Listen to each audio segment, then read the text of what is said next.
హైదరాబాద్ నార్సింగిలో ఈ రోజు తెల్లవారుజామున జరిగిన ఘోర రోడ్డు ప్రమాదం తీవ్ర విషాదాన్ని నింపింది. దేశానికి సేవ చేసిన ఓ రిటైర్డ్ ఆర్మీ ఉద్యోగి ప్రాణాలు గాలిలో కలిసిపోయాయి. బండ్లగూడ హైదర్ షా కోట్లోని ఎస్ఎంపీ స్కూల్ దగ్గర ఈ దుర్ఘటన జరిగింది. రోడ్డుపై నడుచుకుంటూ వెళ్తున్న ఓ రిటైర్డ్ ఆర్మీ ఉద్యోగిని అతి వేగంగా దూసుకొచ్చిన మహీంద్రా 350 ఎస్యూవీ కారు బలంగా ఢీకొట్టింది. ఆ దెబ్బకు ఆయన గాల్లోకి ఎగిరిపడి తీవ్ర గాయాలతో అక్కడికక్కడే మరణించారు. అక్కడితో ఆగని కారు అదే వేగంతో దూసుకెళ్లి ముందు వెళ్తున్న మరో బైక్ ని ఢీకొట్టింది. ఆ బైక్ పై ఉన్న ఇద్దరికి గాయాలై వారిలో ఒకరికి కాలు విరిగిపోయింది. క్షతగాతులను వెంటనే చికిత్స కోసం ప్రైవేట్ ఆసుపత్రికి తరలించారు. ప్రమాదం జరగగానే కారులో ఉన్న నలుగురు యువకులు తమ వాహనాన్ని అక్కడే వదిలేసి పరారయ్యారు.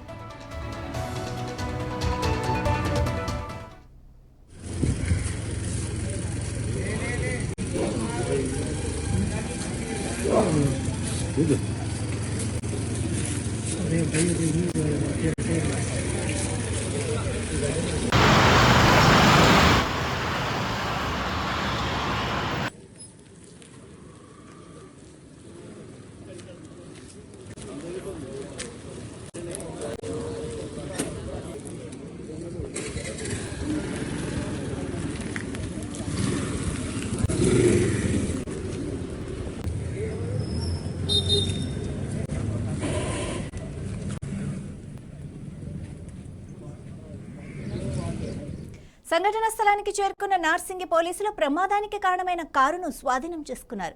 కార్ నెంబర్ ఆధారంగా విచారణ మొదలుపెట్టారు. ప్రాథమిక సమాచారం ప్రకారం ఆ వాహనం శంషాబాద్కు చెందిందిగా గుర్తించారు. అతివేగం, నిర్లక్ష్యపు డ్రైవింగ్ తో పాటు నిందితులు మద్యం సేవించి ఉన్నారా అన్న కోణంలో కూడా పోలీసులు దర్యాప్తు చేస్తున్నారు. కేసు నమోదు చేసి పరారైన నిందితుల కోసం గాలింపు చర్యలు ముమ్మరం చేశారు. ఇప్పటికే పలు బృందాలను రంగంలోకి దింపారు. కారు యజమాని వివరాలు, దాని రిజిస్ట్రేషన్ ఆధారంగా దర్యాప్తు కొనసాగుతోంది. నిందితులు ఎంతటి వారైనా వదిలిపెట్టే ప్రసక్తే లేదని పోలీసులు చెబుతున్నారు.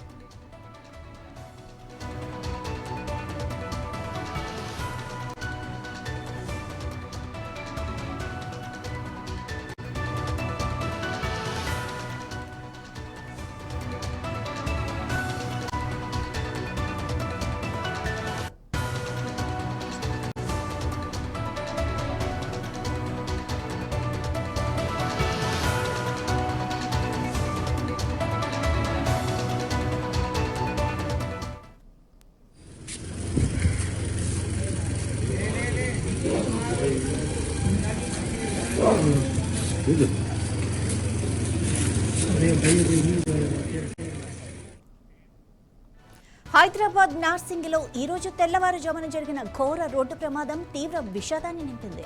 దేశానికి సేవ చేసిన ఓ రిటైర్డ్ ఆర్మీ ఉద్యోగి ప్రాణాలు గాలిలో కలిసిపోయాయి. బండ్లగూడ హైదర్ షా కోట్లోని ఎస్ఎంపీ స్కూల్ దగ్గర ఈ దుర్ఘటన జరిగింది.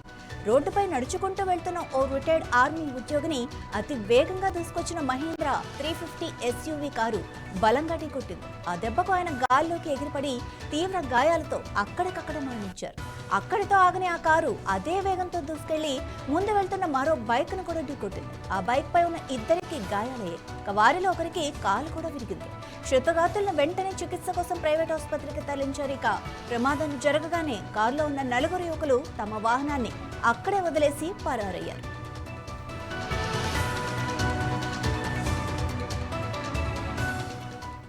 ఇదే యాక్సిడెంట్ కి సంబంధించిన మరింత సమాచారం మా బ్యూరో చీఫ్ రాజ్ కుమార్ అందిస్తారు. రాజ్ కుమార్, యాక్చువల్ గా ఏం జరిగింది? తాగి వాహనం నడుపుతున్నారా?